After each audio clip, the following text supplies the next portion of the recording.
Behind Hollywood's most lovable lion lurked bizarre training accidents, mysterious disappearances during catastrophic floods, and a stunt double beaten with a stick. From lion-sized eyeglasses that never worked to a frightening 20-foot leap over cameras, Clarence's journey from nearly abandoned cub to TV star involves stranger-than-fiction moments that even his devoted fans never knew. Here are 15 weird facts you didn't know about Clarence the Cross-Eyed Lion. Fact 1. Clarence's real name was Freddie. Before Clarence became one of television's most beloved animal stars, he went by a completely different name that nobody watching Daktari would have ever guessed. The cross-eyed lion that millions of viewers came to know and love was actually born with the name Freddie at the Africa, USA Animal Training Compound in Soledad Canyon, California, sometime around 1962. The name change came about when actor Marshall Thompson, who would go on to play Dr. Marsh Tracy in both the film and the television series, took on the additional role of co-writer for the 1965 movie Clarence the Cross-Eyed Lion. Thompson made the creative decision to rename the lion Freddie to Clarence specifically for the screenplay, giving the character a name that felt more distinctive and memorable for audiences. The choice turned out to be inspired, as the name Clarence perfectly captured the gentle, somewhat dignified personality of this unusual lion who couldn't hunt in the wild because of his vision problems. What makes this name change particularly interesting is that it happened at a pivotal moment in the lion's career, transforming him from just another trained animal named Freddie into a character with his own identity. Once the movie became a hit and spawned the television series that ran from 1966 to 1969, the name Clarence became so iconic that few people even knew the lion had ever been called anything else. Producer Ivan Tors, who discovered the cross-eyed lion at Ralph Helfer's training facility, recognized that this unique animal needed an equally unique name to match his special condition and sweet temperament, and Marshall Thompson's choice of Clarence delivered exactly that. Fact 2. He was almost given away as a cub. Clarence's journey to becoming a Hollywood star almost ended before it even began, all because of the very condition that would eventually make him famous. When he was born at the Africa USA Training Compound with a severe case of strabismus, which is the medical term for being cross-eyed, the trainers at the facility seriously considered giving him away as a cub because his unusual condition seemed like it would make him impossible to work with in films or television. In the animal training business of the 1960s, lions were valuable for their majestic appearance and their ability to perform specific actions on cue, but a lion who couldn't see straight presented challenges that most trainers simply didn't want to deal with. The general thinking at the time was that Clarence's crossed eyes would not only make training difficult, but would also make him unsuitable for the camera, since audiences expected their animal stars to look powerful and impressive rather than visibly different or impaired. Everything changed when producer Ivan Tors visited the Africa USA compound and encountered the young cross-eyed lion that nobody else seemed to want. Tors, who already had a successful track record producing animal-centered entertainment like the film Flipper from 1963 and Rhino from 1964, saw something in Clarence that others had missed. As Tors himself later explained, "I've never seen a cross-eyed lion, and neither has the rest of the world, recognizing that Clarence's unique appearance could actually be an asset rather than a liability." Tors took a chance on the lion that almost nobody wanted, and that decision transformed Clarence from a cub who was nearly given away into the star of a major motion picture and a beloved television series. Fact 3. Trainers built him lion-sized glasses. In what might be one of the strangest attempts to solve an animal actor's physical challenge, the trainers at Africa USA actually designed and constructed a pair of eyeglasses specifically sized for Clarence in the hopes of correcting his crossed eyes and improving his vision. The team working with Clarence genuinely believed that if they could create the right kind of corrective lenses, they might be able to help the lion see more clearly and perform his stunts more safely, much like how glasses help people with vision problems navigate the world more easily. The trainers went through the effort of measuring Clarence's head and face, then carefully crafting frames that would fit comfortably on a full-grown lion without causing him distress or falling off during movement. The veterinarian overseeing Clarence's care held out hope that the lion's vision might naturally correct itself over time as he matured, but in the meantime, the specially designed glasses seemed worth trying as a potential solution to his double vision problem. Unfortunately, despite all the time and effort that went into creating this unique piece of animal eyewear, the glasses turned out to be completely useless for actually helping Clarence see any better than he already could. The lenses did nothing to correct his strabismus, and the whole experiment proved to be ineffective, leading the trainers to eventually discard the glasses and accept that Clarence would simply have to work with the vision he had. However, the failed eyewear experiment didn't go entirely to waste, because the lion-sized glasses made a brief cameo appearance in the 1965 film Clarence the Cross-Eyed Lion, giving audiences a glimpse of this unusual prop, even though it never served its intended purpose of actually improving the famous lion's eyesight. Fact 4. He ran into walls during training. One of the most painful moments in Clarence's early training came when his trainers discovered just how severely his double vision affected his ability to judge distances and navigate through spaces, and this realization came at the expense of some hard knocks to the poor lion's head. The incident happened during what should have been a simple training exercise where Clarence was supposed to learn to jump into the back of a station wagon, which was a stunt that would be needed for both the film and the television series, since the characters often transported animals in their vehicles. Technical advisor Ralph Helfer, who witnessed the training session, later described what happened when they attempted the trick for the first time. As Clarence approached the car, the trainer tried to entice him forward by holding out a piece of meat, and the eager lion ran toward the station wagon and jumped up to get his reward. But instead of landing safely in the cargo area, he ran directly into the side door frame with a solid thud. The collision left Clarence a bit dizzy and disoriented from the impact, but after shaking it off, he tried again with the same enthusiastic determination to reach the meat his trainer was offering.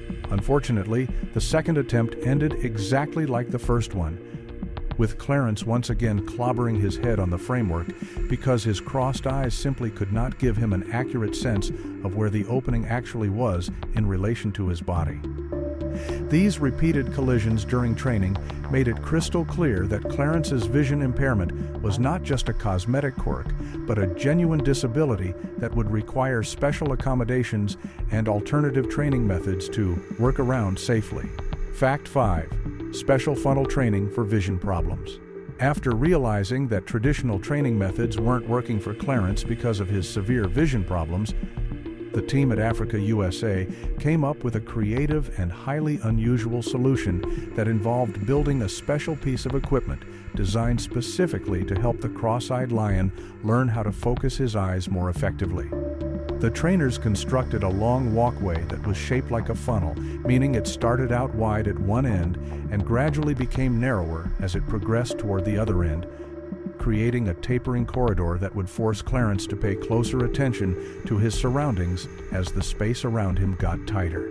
The idea behind this funnel-shaped training apparatus was that by repeatedly walking through the gradually narrowing passage, Clarence would have to concentrate on keeping himself centered and avoiding bumping into the walls, which would, in theory, help him develop better spatial awareness and teach his brain to process the conflicting visual information his crossed eyes were sending him.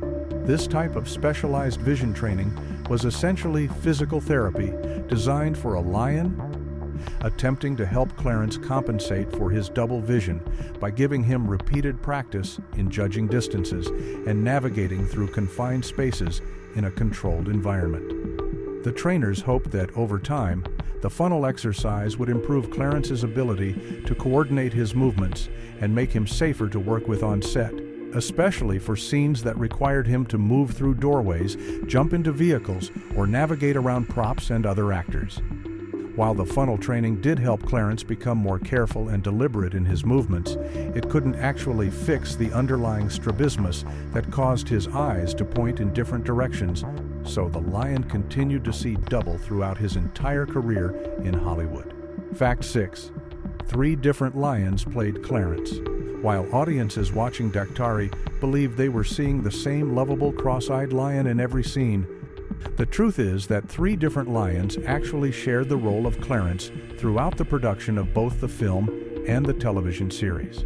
The real Clarence did most of the gentle scenes and the close-up work with the human actors, but he had 2 completely different lions serving as his stunt doubles for specific types of shots that either required skills he didn't have or involved situations that made him uncomfortable.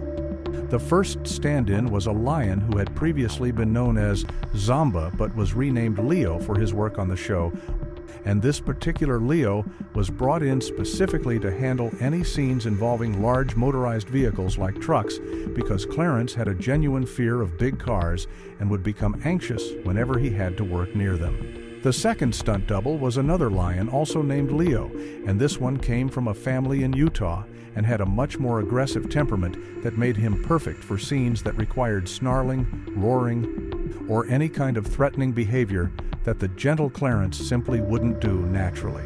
Because viewers needed to believe all 3 lions were the same animal, the production team had to pay careful attention to matching their appearances, and the makeup artist working on set had to apply special cosmetic touches to the stand-in lions so their fur patterns and any distinctive markings would look identical to Clarence's natural scarring in close-up shots, ensuring that audiences would never notice when one lion was swapped out for another during filming. Fact 7. Abused stunt double with makeup artist.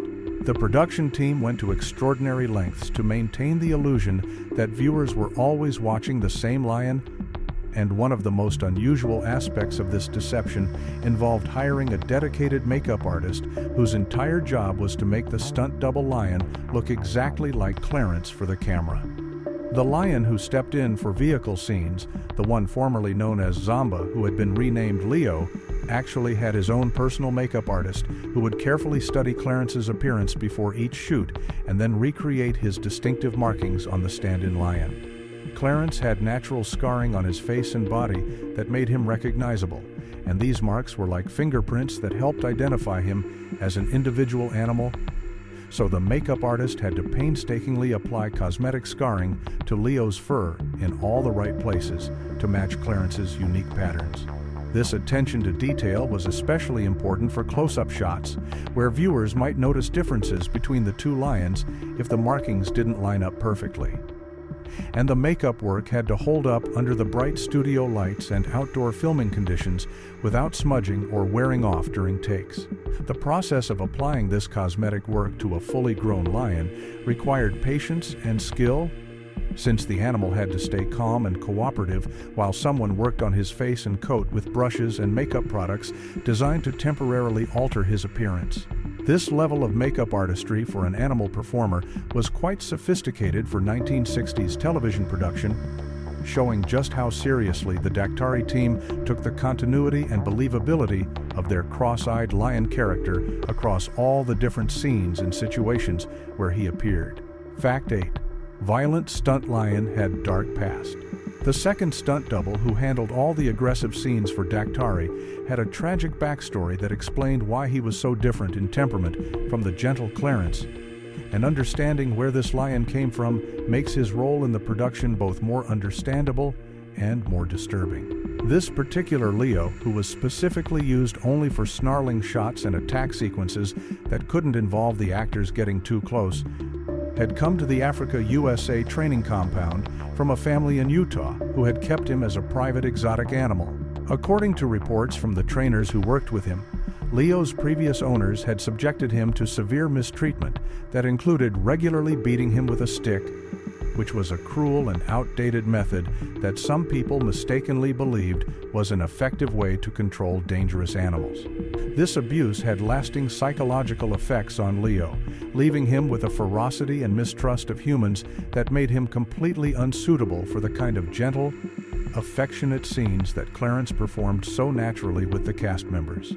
The trainers at Africa USA, who specialized in what they called affection training rather than fear-based methods, recognized that Leo's aggressive behavior was a direct result of the trauma he had experienced at the hands of his former owners. While they couldn't undo the damage that had been done to him or transform him into a friendly, people-oriented lion like Clarence, they could at least provide him with a role where his natural wariness and tendency to show teeth and growl actually served a purpose. Leo's participation was strictly limited to scenes that required threatening behavior and kept him at a safe distance from the human actors, allowing the production to have realistic-looking danger without putting anyone at actual risk. Fact 9. Terrifying first day on Daktari set. The very first day of filming for the Daktari television series got off to a chaotic and frightening start when an inexperienced crew member made a careless mistake that sent the show's star animal bolting off into the wilderness and set off a frantic search that lasted over an hour. Clarence had been waiting patiently on set for his scene to begin, positioned exactly where the trainers and director had placed him, when a production assistant who apparently didn't understand proper protocol around the sensitive animal suddenly clapped the wooden scene marker boards together right near the lion. The sharp, loud crack of wood hitting wood startled Clarence so badly that he immediately panicked and leaped straight up into the air, clearing the camera equipment by an impressive 20 feet in a single bound before landing on the other side and taking off running up the mountainside near the Africa USA compound where they were filming. Producer Ivan Tors later recalled the incident with a mixture of frustration and disbelief, explaining that the frightened lion disappeared into the rocky terrain above the set and couldn't be located despite the crew's immediate efforts to track him down. The production came to a complete halt as trainers, crew members, and anyone else available fanned out across the hillside, calling for Clarence and searching through the brush and boulders where he might have hidden himself.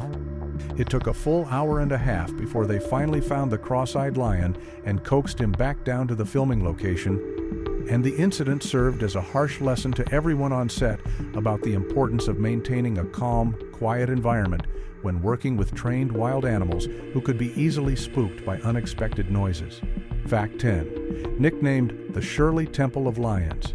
Producer Ivan Tors came up with a charming and surprisingly accurate nickname for Clarence that perfectly captured the lion's unusually sweet personality, calling him the Shirley Temple of the Lion World, in reference to the beloved child star who had won America's heart decades earlier with her innocent charm and natural likability. This comparison might seem odd at first, since Shirley Temple was a curly-haired little girl who sang and danced in movies, while Clarence was a 500-pound wild animal. But Tors was referring to the way both performers had that special quality of being naturally endearing and trustworthy in a way that made audiences feel comfortable and happy just watching them. Clarence's temperament was genuinely remarkable for a lion, displaying a level of gentleness and patience that went far beyond what most people would expect from an apex predator, and this made him incredibly safe to work with in situations that would normally be considered extremely dangerous. He was friendly and non-aggressive around the human cast members, and he would actually purr like an oversized house cat whenever someone rubbed his back, showing genuine pleasure at receiving affection from the people who worked with him on set.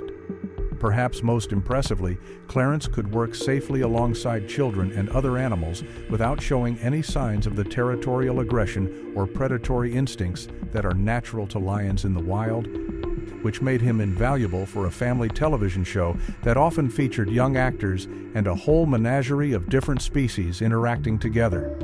The combination of his crossed eyes, his golden mane, and his uncommonly sweet disposition created a character that audiences found irresistibly lovable, just as Ivan Tors had predicted when he first gave Clarence that memorable Shirley Temple comparison. Fact 11. Hatched ostrich eggs in episode. One of the most bizarre and endearing storylines in the entire run of Daktari came in a second season episode titled Operation Springtime that aired in 1967, where the writers decided to give Clarence one of the strangest tasks ever assigned to a television animal star by having him serve as a surrogate parent to a dozen ostrich eggs. The plot of the episode revolved around characters Jack and Mike discovering a clutch of abandoned ostrich eggs at the Wameru Animal Reserve and needing to find a way to keep them warm until they could hatch. and somehow the solution they came up with involved enlisting the help of both Judy the chimpanzee and Clarence the lion to sit on the eggs and provide the necessary body heat. The idea of a male lion carefully positioning himself over fragile ostrich eggs and patiently waiting for them to hatch is absurd enough on its own, but the episode actually showed Clarence doing exactly that, lying down gently and allowing 12 large eggs to rest against his warm body while he essentially played the role of a giant heating pad. This scenario would be completely unthinkable with a normal lion, since big cats are predators who would naturally see eggs as either food or something to be ignored entirely, and even the most patient domestic house cat would be unlikely to sit still long enough to successfully incubate a single egg, let alone a whole dozen of them. The fact that the trainers were able to get Clarence to cooperate with this unusual request and actually remain calm and still around the delicate eggs speaks volumes about his extraordinary temperament and the trust he had developed with the people who worked with him on the show. Fact 12. Judy the chimp rode on his back. One of the most remarkable demonstrations of Clarence's extraordinarily calm temperament happened not during scripted scenes, but in the downtime between takes when Judy the chimpanzee, who was the other major animal star of Daktari, would casually climb up onto the lion's back and ride him around the set like he was her personal form of transportation. This unusual interspecies friendship developed naturally over the course of working together on both the film and the television series, as the two animals spent countless hours in close proximity and apparently decided they enjoyed each other's company, despite being completely different species who would normally have no reason to interact in the wild. Chimpanzees in their natural habitat would typically avoid lions at all costs, since big cats are dangerous predators, and lions generally view smaller animals as either potential prey or potential threats. But Clarence and Judy had such a unique bond that these normal rules simply didn't apply to their relationship. The crew members and trainers who witnessed this behavior found it both amusing and touching to see the energetic, mischievous chimpanzee perched confidently on the back of a full-grown male lion who weighed several hundred pounds and could easily have hurt her if he had wanted to, but Clarence never showed even the slightest sign of irritation or aggression toward his small passenger. The fact that Clarence tolerated this behavior so patiently, allowing Judy to grab onto his mane and settle herself comfortably on his back whenever she felt like it, showed just how genuinely gentle and good-natured he was, and it created some memorable behind-the-scenes moments that the cast and crew treasured even more than some of the actual filmed scenes. Fact 13. Died while on tour in Peoria. Clarence's life came to a tragically early end on July 14, 1969, when he died unexpectedly in Peoria, Illinois, far from the Hollywood sets and California compound where he had spent most of his career as a television star. At the time of his death, Clarence was only 7 years old, which is quite young for a lion since they can typically live into their mid-teens in captivity when they receive proper care and veterinary attention. The circumstances surrounding his death were particularly sad because he wasn't at home resting comfortably, but was instead traveling as part of a promotional tour, having been booked to appear as a live attraction at the Heart of Illinois Fair, which was an annual event that featured livestock competitions, carnival rides, and various forms of entertainment for families.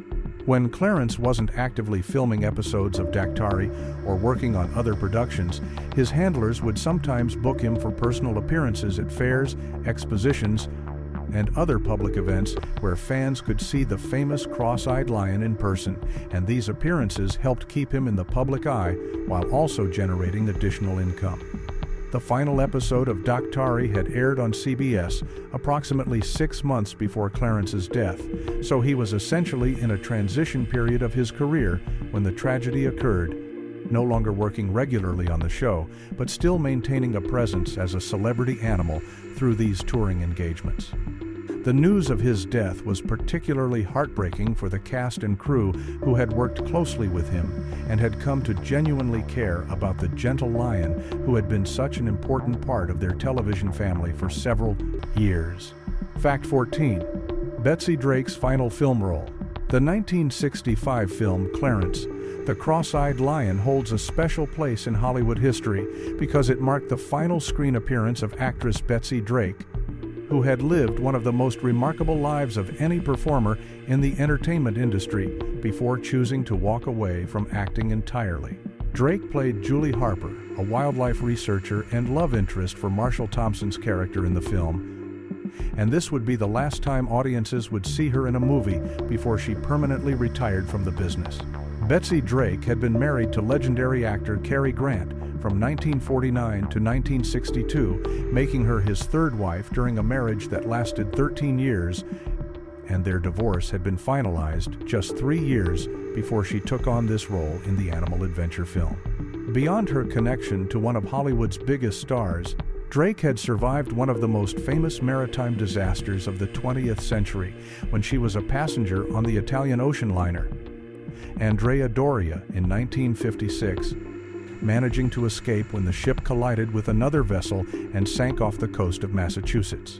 By the time she appeared in Clarence the Cross-Eyed Lion, Drake had already decided that her heart wasn't in acting anymore, later telling reporters that she loved the work itself but found everything surrounding the business of Hollywood to be exhausting and unfulfilling.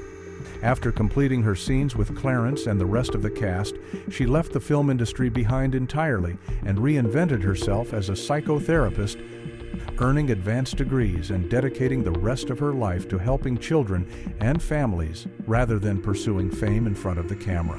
Fact 15. Disappeared during catastrophic flood.